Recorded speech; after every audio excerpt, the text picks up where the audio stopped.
I've known most of my pharmacy patients for years. For me, helping to protect my patients is a true privilege, and it isn't just my job, it's personal. I'm a pharmacist, and I can't imagine doing anything else every day. Why did you choose pharmacy as your profession? Well, I think it all started with my grandparents. As a kid, I was really close to them. Lots of days after school, I'd walk up the street to their house, and they'd tell me stories about their lives and ask me about mine. In her late 50s, my grandma started to have health challenges, high blood pressure and diabetes. Grandpa got cardiovascular disease and COPD. Back then, I felt helpless to protect them. I think that's one of the reasons I became a pharmacist. I see people like my parents and grandparents in my pharmacy every day, and I make it my mission to help them stay healthy. But making sure they get the right medications is only part of the story. I'm also their health advocate, their champion, and their friend.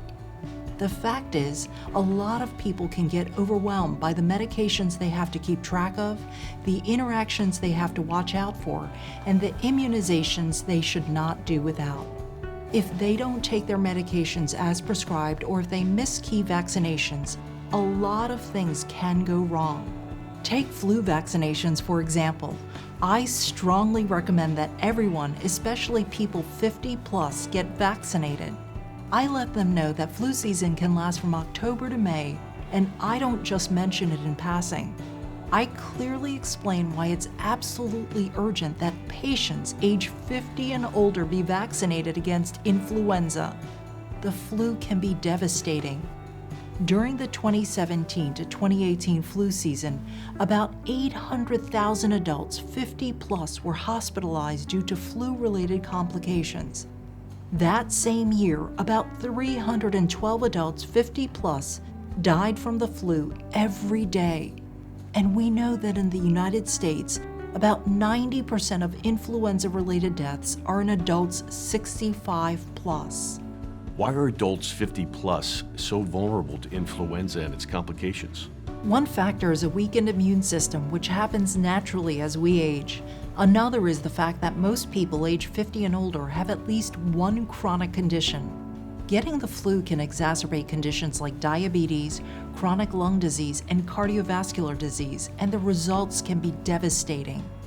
For example, in one study, people with diabetes who were infected with influenza had 3 times the risk of hospitalization, 4 times the risk of ICU admission, and 2 times the risk of death.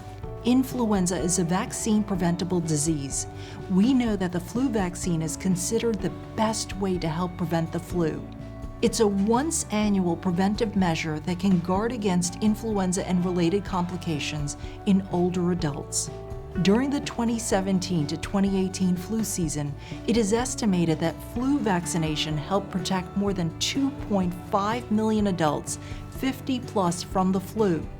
Flu vaccination prevented more than 84,000 flu-related hospitalizations and approximately 7,600 flu-related deaths.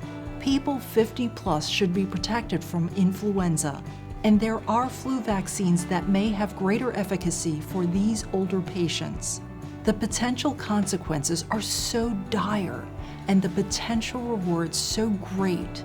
In fact, I believe for many of our older adult patients, getting the influenza vaccination is absolutely imperative. I love what I do, and I'm always grateful to my grandparents for starting me on this path. Because of them, I will never lose sight of the pharmacist's mission, to strive for optimal outcomes for my patients, beginning with the vaccines that can help protect them.